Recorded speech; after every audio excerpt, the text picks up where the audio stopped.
is only war.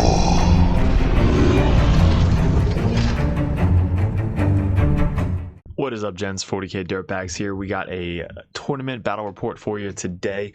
We did 3-0 at the local RTT news store at Alternate Universes, Bluebell, Pennsylvania. We did our Kroot 3-0. Super excited about playing these guys again. They are a good detachment. I'm surprised that they haven't won any GTs yet.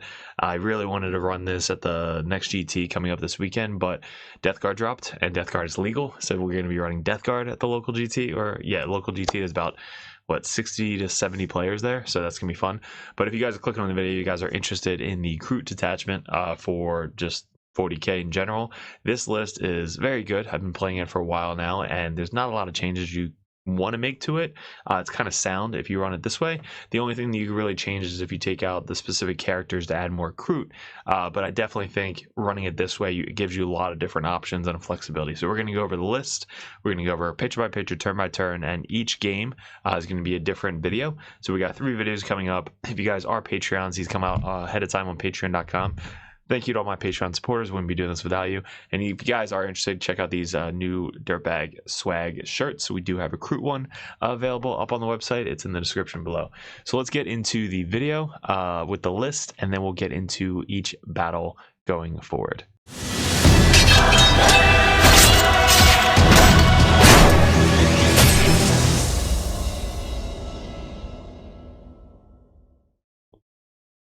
Alright guys, if you want to support the channel, head over to the merch store. The description below has the link. All these shirts are up for sale. These legit red, white, and blue shirts look fire at a GT. They're super comfortable, super non-shrinkage. It's just a really, really nice shirt. Spent a lot of time picking out the right shirt. All these designs are up for sale. All the stickers as well. And if you guys need some models, we got the Cypher, which is legit. We got the Tech Marine with Grey Knight bits. We have the Phobos Librarian, the Phobos Captain, the Calidus Assassin should be in every list, and old school Codiez. We have the widgets, 6-inch, 3-inch, 1-inch, 2-inch, half-inch. We have our objective markers, which are great for sticky objectives, any marking for oath, anything like that, and all of the stickers. So hit me up on Discord, DM, that's how you get a hold of these, and the merch tab below for the shirts. Now back to the video. All right, guys, so like I said, the first thing that you would change is really the characters of this list, but we did bring Commander Farsight. I like the idea of Commander Farsight in the Kroot detachment because it gives you a free strat for rapid ingress. A lot of this, there's a lot of good synergy with Commander Farsight because you're going to be all over the board and there's going to be a lot of room for him to come down because you're going to be screening out a lot with this list. So Commander Farsight, I like him having flamers with +1 to wound.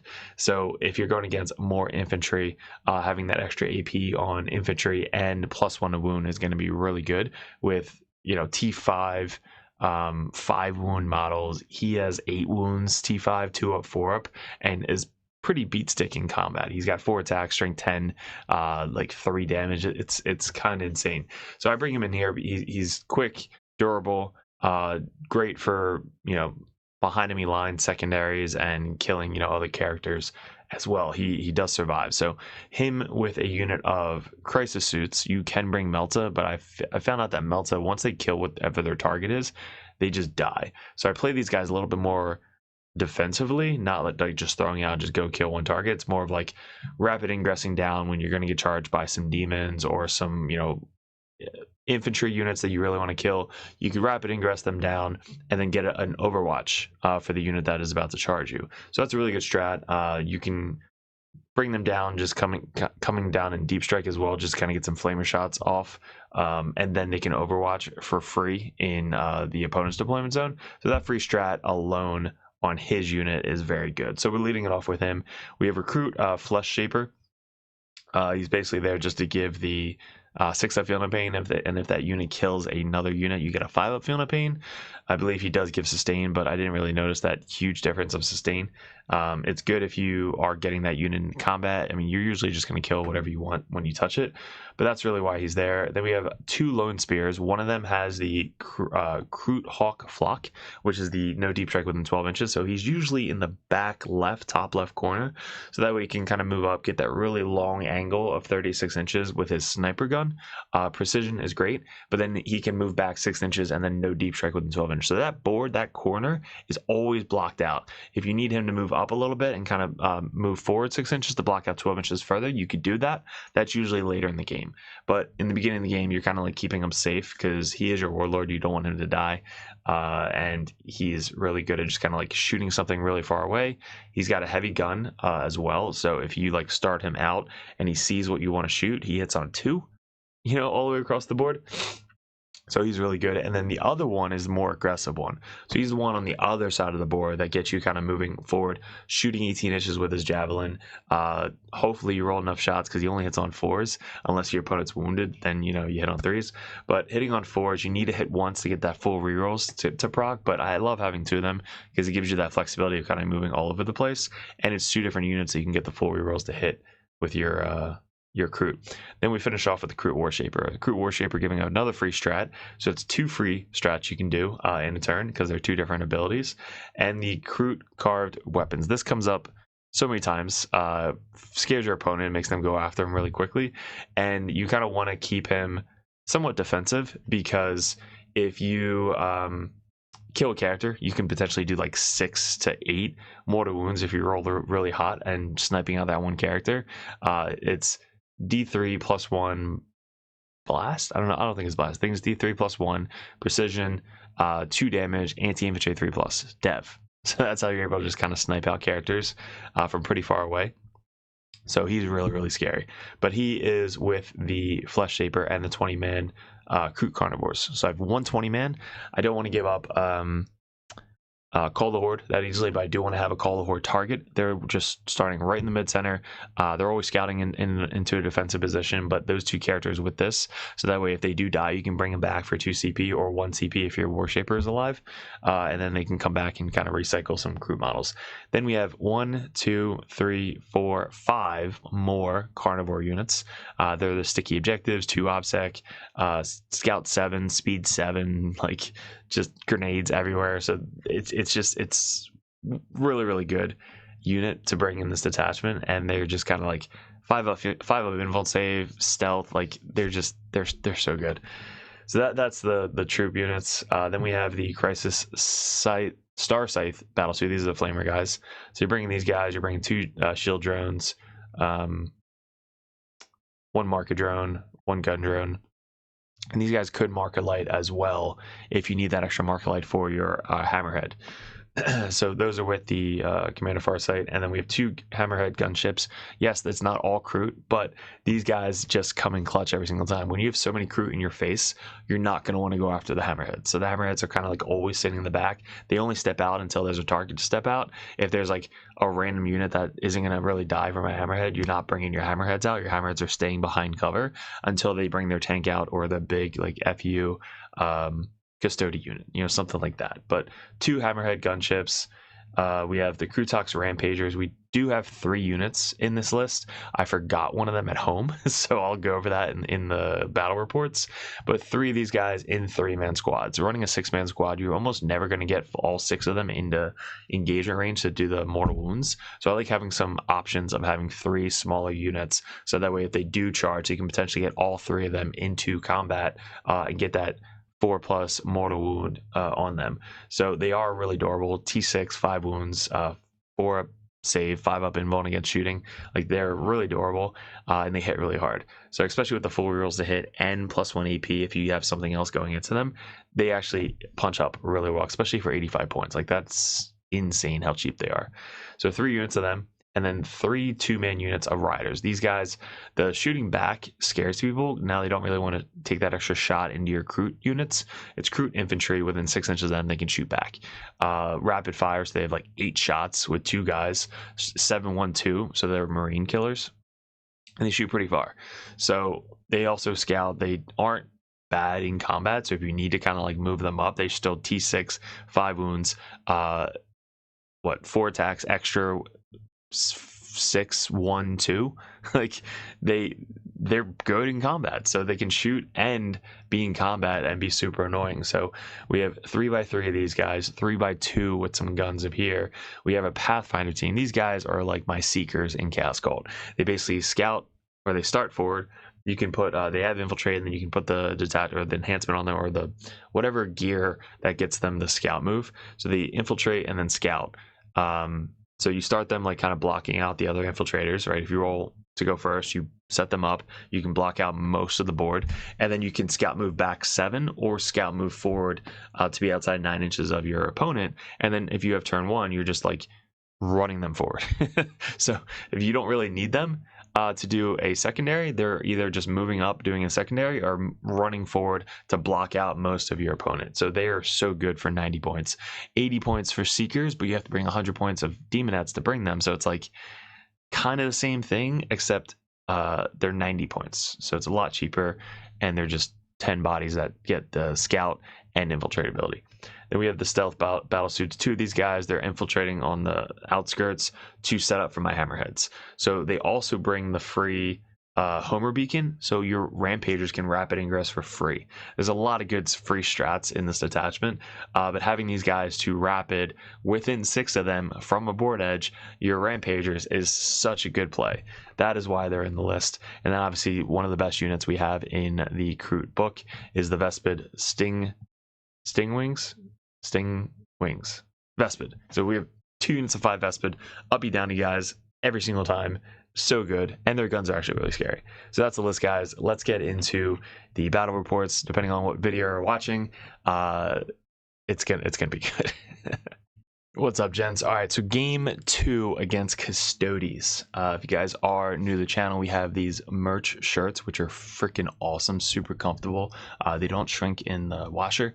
So if you guys head out to the description below and check that out. But this game was awesome. I can't wait to talk about it because I love playing Lions. Lions is a very good detachment, and they did get a little bit of buff recently. If they fight on death, it's per model. So as long as the model's not within 6 inches of another unit, it helps, I guess. It's good, cool. But yeah, so with this, we're going over picture by picture, turn by turn of the Lion game. If you guys are Patreons, this went up on patreon.com first, and you guys get some more perks. If you guys are Grandmasters, you guys can actually message me battle reports. We can go over a call once a month, and if you guys are competitive dirtbags, unlimited list reviews, any questions, stuff like that. So hit me up on Discord so that way you guys get the most out of being a Patreon, supporting the channel. I appreciate you guys so much. Wouldn't be doing this without you guys. So let's get into the video. This was kind of a standard Lions list. It's got fucking 15 wardens, because why not?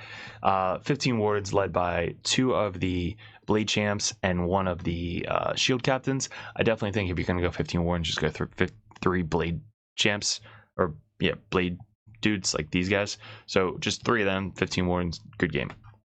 Gotta have Draxus. Draxus should be in every Lions list. The lone op bike captain, I think, is very, very good. And just super annoying to deal with. He's got 2 of the sister units. One of them has the Witch Seekers, so the Scout. The other one's just kind of sitting on the backfield. He's got 2x2 of the Terminators, Loris, and then he's got the Guard with Draxus.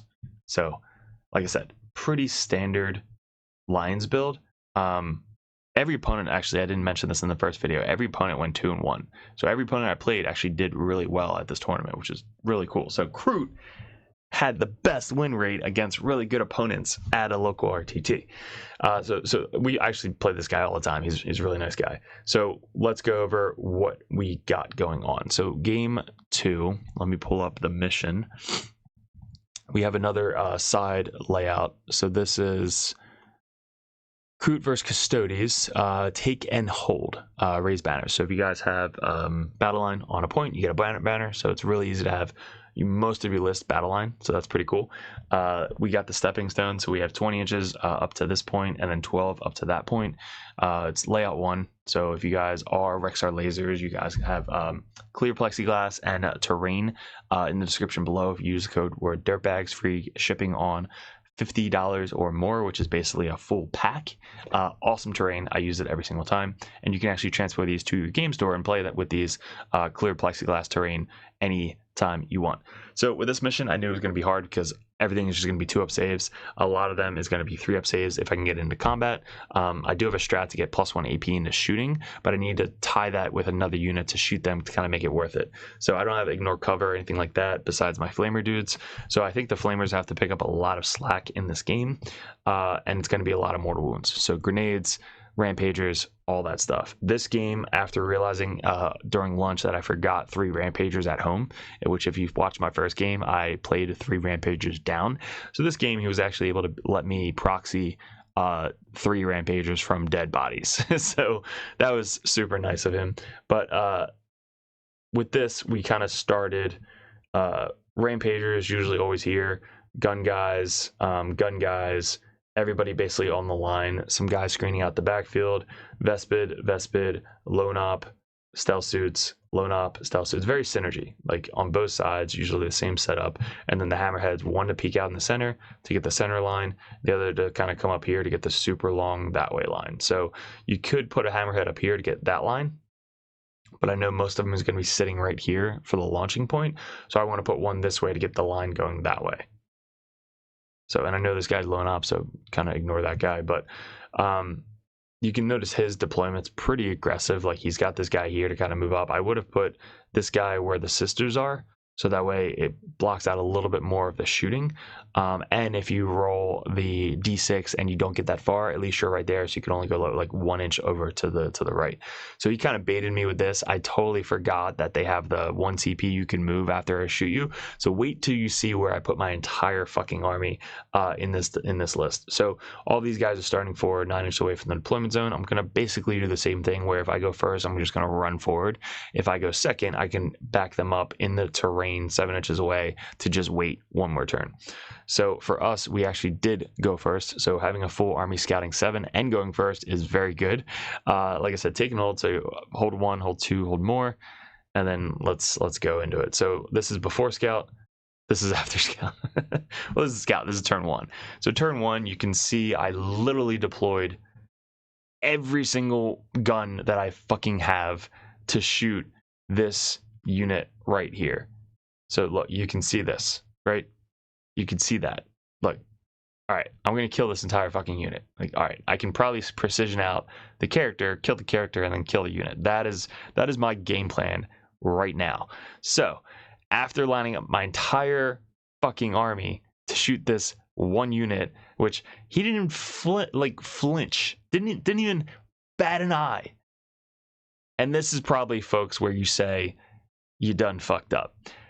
This is a gotcha moment. This is not sportsman-like, but again, playing me, and the guy knows me, and like, oh, he probably knows that I know that he has that one strat, whatever. So me lining up my entire army is like, hey, remember, I have the strat that if you shoot me, I can move. It's all that would have had to said to not count as a gotcha, but it wasn't said. So right when I shot the one thing, and, you know, I think I killed one guy. I don't even remember.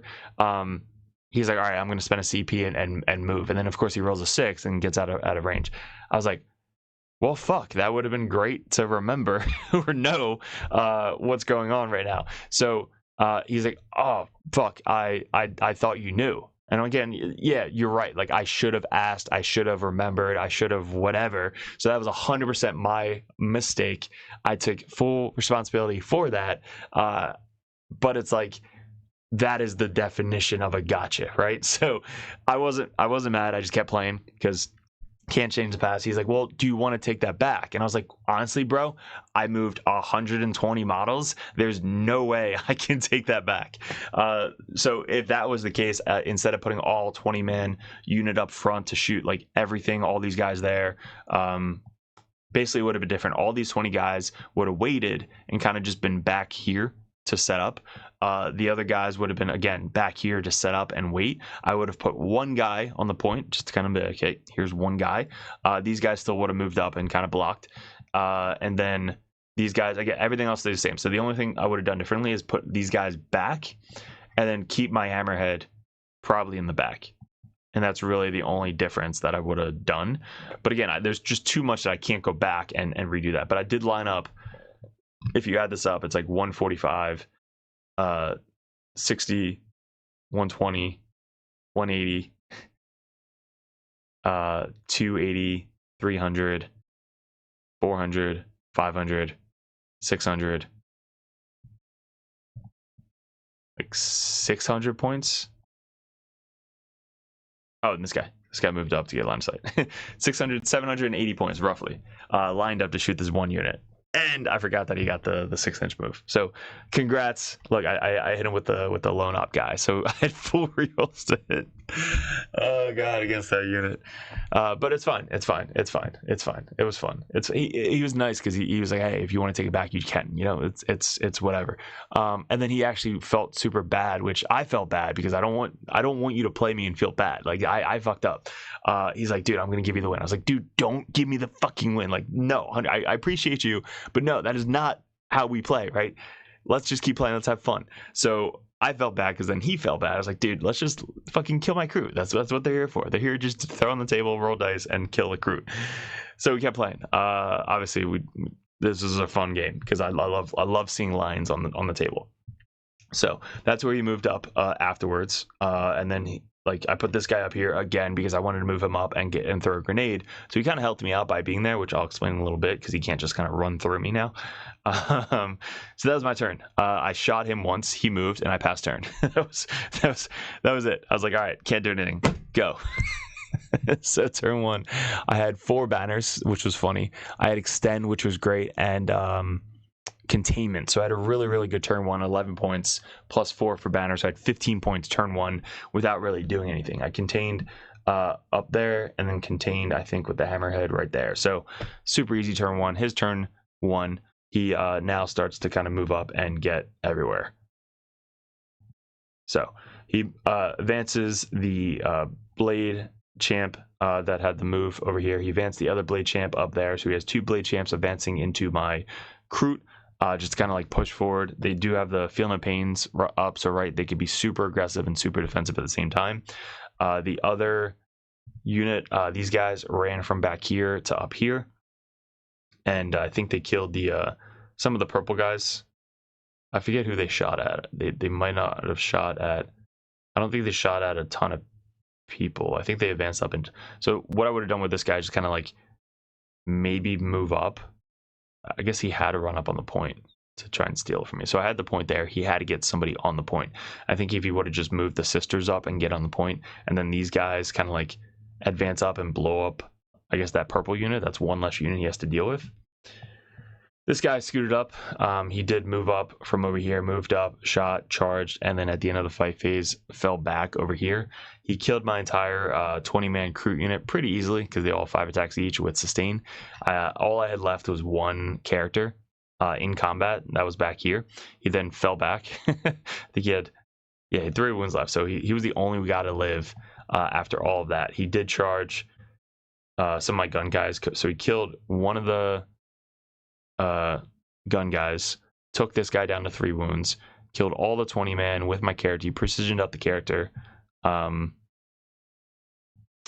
And I think he killed 6 of the purple unit. So not as much as I thought, but he did kill a lot.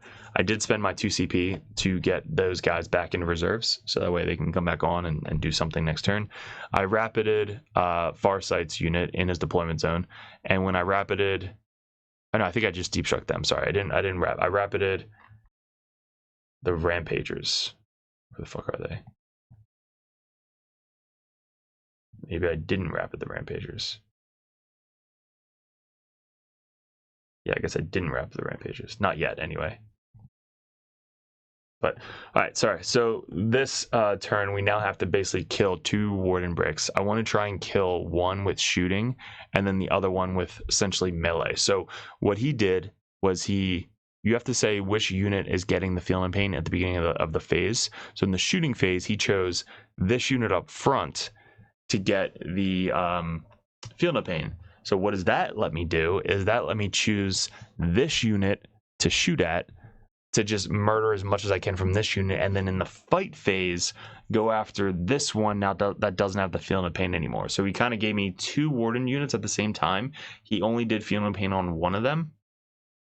So that way I was able to focus fire one, and then in the fight phase, focus fire the other. So it was super easy to kind of like do that with 2 Warden units. So this guy fell back right here, try and block off some of the deep strikes. He had a 2-man Terminator unit up here, which charged the Pathfinders, killed them pretty easily. I brought these guys down in Deep Strike back here to flamer the sister units. I brought the Vespid over here to do an action and block out most of this board. If I can block out 100% of the board, that's my goal this turn.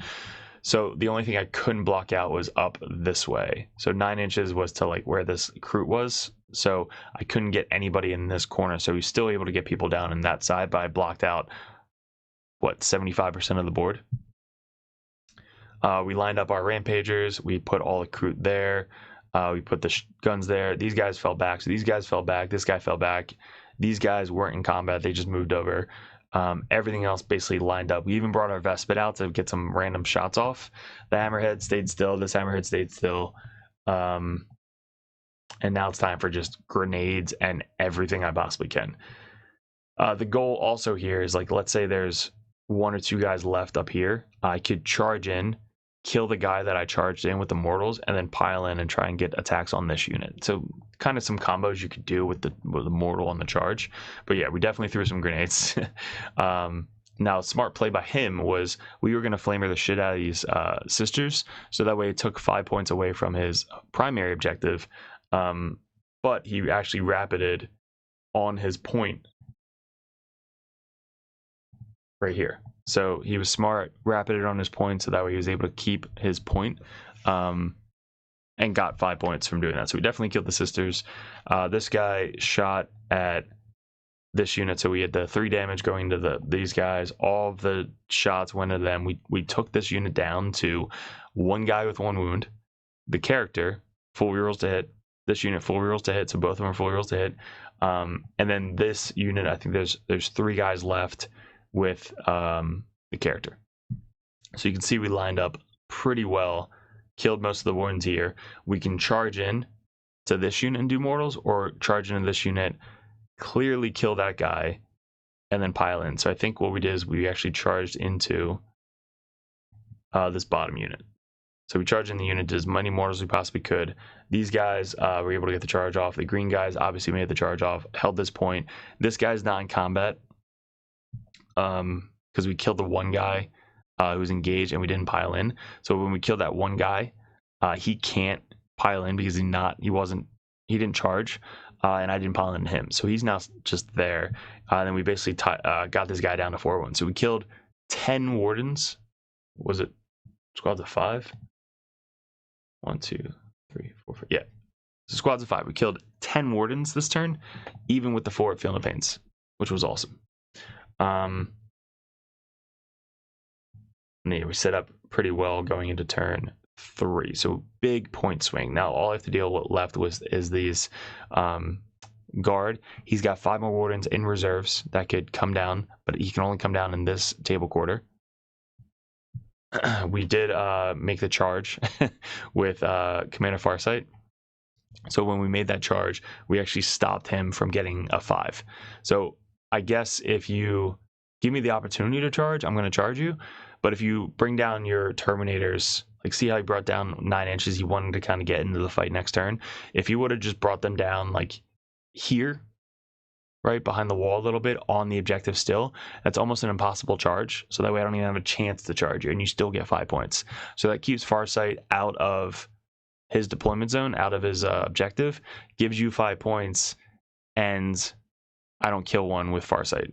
So on that charge, I actually killed one of the Alor's Terminators with Farsight because he's a freaking beast. Yeah, so that was a crazy turn for the Kroot. Definitely killed a ton of points from the lines. So on his turn, it was just such a cool snapshot. That was painted by Spooks. Farsight versus the Alor's Terminator. He's so big compared to the Terminator. All right, so he is down to 1 wound, which is brutal. these guys had to come back and kill most of this unit. Farsight lived by himself. This guy, this unit, this is the only spot that he was able to come in. He didn't rapid. He basically deep struck them down to try and make a charge off on these guys, but getting a 9-inch charge is definitely tough. He didn't want to wait one more turn because I would have blocked him out again pretty easily against custodes. So he had to bring them in. So when he brought them in, these guys, I'm just trying to put as many on the point as I can. He still has 2 characters here, just fist fighting the guys in the center with the rampagers. There's a solo dude there, solo dude there. The guard are now tearing up the bottom, so with the bike captain and the guard, they're just munching most of the Kroot down here pretty easily. Being on the point, gets a full rerolls to wound is just nuts. So yeah, he cleared all of this last turn. So there were Vespid, Kroot, Stealth Suits, Hammerhead, who cleared most of that on his turn. Vespid are still back here. And we rapided these guys up here. So the Rampagers rapided up here for free, because if he does make that charge, I now have Rampagers here to countercharge to keep them off the point. That was their whole goal of rapiding up here for free. So that was kind of like why I put them on the point and within charge range. So if he makes that charge, I charge in and just keep him off the point. That's it. Like, using 85 points to stop, what, 300 points from getting on my point, that is worth 5 points to me. So he did fail the charge, so I didn't have to worry about it, but that was a good counter right there. Kind of what he did to me, but he failed the charge, and they were going to be there just to counter. So after his turn, this is what the board is looking like. So instead of going after this big ass expensive unit, he doesn't have a shield blade champion, so he can't advance and charge. So they're really slow. So I'm just gonna be like, all right, I'm gonna run away. So that's basically what we did. We brought in our 20-man, which he killed on turn 1. We finally brought them in and just blocked out most of this. I think we had behind enemy lines this turn. So we had Rampagers, which we proxied for this dead Crisis suit, this dead gun guy, and this dead gun guy. So these are actually 3 Rampagers, which we forgot at home. So 3 Rampagers came in, did an action. This 20-man came in, did an action. Farsight is still in combat like a boss. Rampagers fell back, and they want to kind of charge to help out Farsight on his own field objective. This guy's left with 1 wound. Don't really have to fear him anymore. Bike Captain is still alive. I think I shot the Bike Captain in the face. Failed his 4-up, rerolled it, failed it again, and then just died to D6 plus 6 damage from the Hammerhead in combat. That was nuts. These guys moved back. These guys desperate escaped through them to get onto the point, because I had... takeover point. I think it was what was it called? It was called storm hostile objective. So the only objective I could really storm, I couldn't get to this one unless I made that 9-inch charge, but they were doing the action. I held this one, held that one, so the only option was this one. So what I did was these Vespid ran, so they advanced, got on the point. So that was 1, 2, 3, 4, 5 points, 5 OPSEC on the point. I fell back this unit, which if I did that out of order, so I think it doesn't matter. So they ran on the point. That was 5 OPSEC. I got 3 guys on the point. So that's 2, 4, 6, 7, 8, 9, 10, 11 OPSEC. He has 3, 6, 9, 10, 11. I need one more OPSEC to steal this point from him. And knowing that he has the move strat, I can't shoot him at all, because then he's just going to move one more guy on the point, and I'm not going to be able to get it. So what I did was this guy moved up, shot this solo dude, and then did his 6-inch move onto the point. So that was just kind of like pro play right there, was just not shooting this unit and just running everything on the point to take it from him and stop his primary. So we had another really good stoppage of primary this turn, because they charged in, tied these guys up, stole primary. So giving him a 0 on primary was just huge. And Custodes having 0 on primary is such a uphill battle, because that's really what they're good at, is just sitting and camping primary most of the game. So you can see we have a pretty good solid force back here, which they've again moved backwards. He wasn't expecting that. We still have 2 of our hammerheads. We got pretty cleaned up the center objective, and now we're just fearful of this guard unit down here. We're just going to try and stay away from this unit as much as possible. So after this turn, like I said, he got on the point, Farsight, killed this guy, piled in. These guys helped out, killed these guys, moved up. And that was my turn. So his turn, the only option is really just to go back and clear off the home field objective. That was his closest target. So he moves up, shoots the Rampagers, kills the Rampagers, charges Farsight and the Rampagers, finishes both of them off, and then moves up, and now this is his point. So since this is his point, I could literally just run away from him and not worry about him for the rest of the game, which is basically what we do. So these guys start now moving away from them. He's got Call the Horde, which he kept, but since he kept it, I just kind of ran away. I'm not going to give him free Call the Horde for no reason. So the moving up the Hammerhead, just kind of move up, tank shock, shoot, and just tie these guys up with my tanks. That's going to be the goal for these two guys for the rest of the game. I have a little solid fight force here, which they didn't really do much the rest of the game. And then going into turn 5, we killed everything down here. So nothing left down here. He's got the captain. I screen blocked with this guy. So we kind of just advanced, turned sideways, and just screen blocked. These guys moved up and just screen blocked. Camping, and then camping. So pretty solid on turn 5. We still have a ton left. And then all he has left is the shield captain with some wardens, which again, we didn't really have to fear.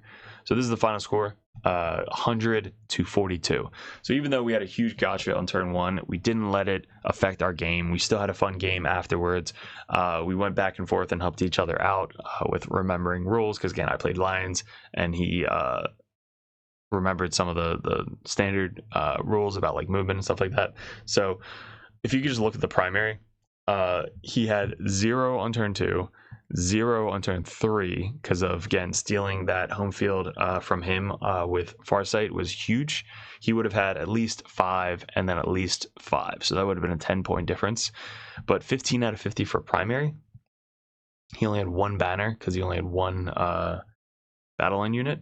And then his secondary was pretty brutal. He kept getting rid of a bunch of ones, but he kept what did he keep? He kept Call the Horde 1 too many turns, and then I think he kept Aerial Denial, which he couldn't get back. And then the last ones, he didn't have enough bodies to really do anything. So end of the game, brutal, 42 to 100 for the Kroot against Lion Custodes, which is definitely a tough matchup. 2-up, 4-up saves everywhere, and they just have so many attacks. Our 5-up invuln save is huge, but once they get into combat, they can munch through a 20-man Kroot unit like it's nothing, which is what happened on turn 1 because we forgot about that 6-inch move and we deployed, not knowing that he was going to just run forward with 2 units and get them. I would have been happy with 1 unit going into me, but that's what these guys were for. They were there to just kind of like screen or move block, which I think if I would have repositioned them a little bit better, because they started here and I can't get within 9 inches of him. So what I should have done was this guy right here should have ended his move here, right? So I put 1 guy here. Actually, he had a scout move too. So I think the sisters, that's why. So the sisters moved up there. What I should have done was I should have moved one of these guys, run them to like 1 inch away from the sister there. 2 guys right next to him, and then 1, 1, 1, 1, 1, 1. So that way, like I'm kind of like closer to him because they're there, right? So if these sisters screwed up this way, I put 1 guy here, so he can't move that far this way, and he can't run. He has to run around me. So I think I would just misposition this because I wasn't even thinking about him moving. That's probably why they were there. Right, because I probably expected like, all right, he's just gonna die. But again, that was my mistake. So this guy should have ran to where the shield captain is, or the blade champ. So if he's there, 2, and then 1, 1, 1, 1, 1, 1, 1 up to there, I would have screened out basically this unit and this unit pretty good, and then these guys probably would have lived for the turn. So that was my mistake. His mistake, I think, if he has 3 blade champs, starting them all on the table would have been key. Like instead of having them rely to come in turn 3 up here. Because if that was a blade champ, his blade champ could have just moved up, advance, and then charge and take over this point. Now he's got 5 wardens with a blade champ on this point, which I don't know if I have enough to counter that, but instead he's got a shield captain which can advance and charge. So he's just kind of there, right? If he fails his charge, can't really do anything. He couldn't wait one more turn to rapid because again, I would have just brought on my 20 man like I did, and instead of being there, I would have been up there. So I would have just 20 manned all the way around, right? The entire fucking board. The entire board would have been Kroot. Like you wouldn't have been able to rapid anywhere. So that's why he had to come in turn 3. So either starting them on the table, probably here, and then the other one there, and then the unit right there like you did. So you have 1, 2, 3 units just kind of ready to move up to this point, this little triangle, and then launch out from there.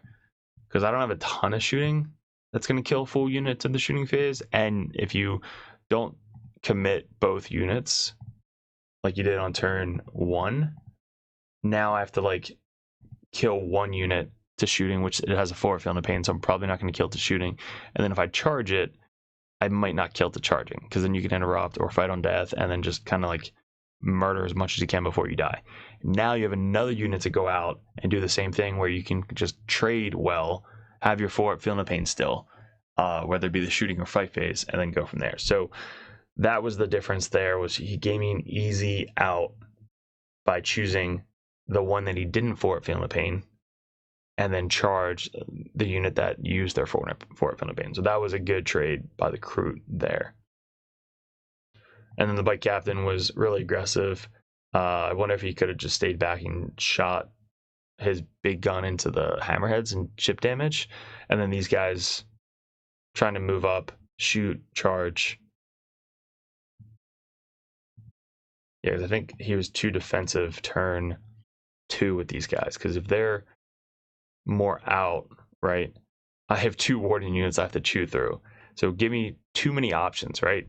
So if you have 3 units on the table, I have to kill or focus on all 3 units, or 1 option. So give me 1 option to go after, or all of them. Because all of them, like, fuck, I can't kill 20 custodian models in 1 turn. Like, I can kill maybe 5 to 10, but then the next turn you just wave over me and kill everything. So these guys, I think they were not really aggressive enough, because they were like behind cover. I didn't really have to worry about them. They didn't get a lot of shots off. So yeah, and that was just so cool, that moment right there. But yeah, hopefully this helped you guys out with the tactics, kind of movement, all that stuff. If you guys check out the swag, we have custodes and Kroot shirts up on the store. If you guys are interested in Patreon page, so you guys watch these videos ahead of time and get a super awesome Patreon chat in Discord. Nobody else can see unless you're a Patreon. But guys, I really appreciate it. Let me know in the comments below what you liked, didn't like, and how we can improve on the channel. But guys, I appreciate it. Good luck, and we'll see you in another video soon. What is up, gents? 40k Dirtbags here. If you guys are interested in joining the Dirtbag Nation over at patreon.com, you get a bunch of perks. What we did in 2024 was we really expanded. I had traveled a ton and I played my ass off in 40k. Right now we're ranked #1 best player in the United States on ITC rankings. We were the #1 Chaos Space Marine player in the world this year in 2024. 2 years ago, we got ranked #1 Grey Knight player in the world, and this year we're probably going to go into Death Guard, hopefully when the new Codex comes out, or Emperor's Children. But you guys, if you guys want that head coach or that coach always in your corner, just to ask questions, bounce ideas off, that's what the competitive Dirtbag and the Dirtbag Nation is all about. If you guys want to support the channel, you head over to patreon.com. You can join the Just a Car tab, which is $5 a month. You guys get access to the Discord Patreon tab. You have to be a patron to get into that Discord, and also I'm always there. All the other coaches are there. Basically, it's just such a good community over on Discord that you guys get specific access to it that only Patreons can get. If you guys want to bump that up, the competitive Dirtbag tier, you guys get to message me or another Grandmaster or another Dirtbag coach over the Dirtbag Nation to add unlimited questions, list ideas, list reviews, and bounce ideas off of. That's what having a coach in your corner is all about. If you guys want to bump up to the Grandmaster tier, that tier you get every perk under the sun. So basically you get access to Discord, you get one-on-one coaching, you get a call once a month if you guys would like to go over any RTTs coming up, any GTs coming up, any list reviews live over Discord chat, and also a special perk that Grandmasters get. If you guys want any video suggestions like we do all the time with these table setups that we just upgraded thanks to the Patreons, you guys get suggestions or battle reports you want to see specifically played live by a coach or myself on the next battle report, or a live battle report coming up on the Patreon. So you guys get obviously first access to all the videos. We post them first on patreon.com, but there's just a ton of benefits to having a professional coach that plays this game all the time at the very, very high competitive level in your corner at all times. And that's really what the Dirtbag Nation is all about, getting you guys better at 40K, the basics, and being good in your community. So if you guys want to support the channel, I really appreciate it. Couldn't have done it without you guys in 2024, 2025. I am super stoked for, super excited for. We really want to get a bigger studio going. That is going to be my focus in 2025, is really growing the community on YouTube and Patreon specifically. So thank you so much for 2024, all my Patreons. If you guys are interested in joining and want that coach in your corner, head over to patreon.com and support the channel. Appreciate it.